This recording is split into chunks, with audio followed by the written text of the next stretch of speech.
क्या आपका चेहरा थका हुआ, बेरौनक और डल लग रहा है? सिर्फ 10 मिनट में कुदरती चमक और रंग निखारना चाहते हैं? तो ये आजमूदा घरेलू नुस्खा आखिर तक जरूर देखें। Ingredients and method. एक साफ प्याली लें, इसमें 2 चम्मच शहद शामिल करें।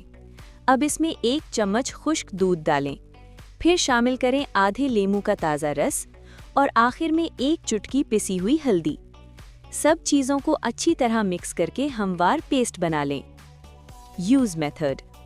ये पेस्ट चेहरे पर यकसा लगाएं, आँखों के इर्द गिर्द ना लगाएं।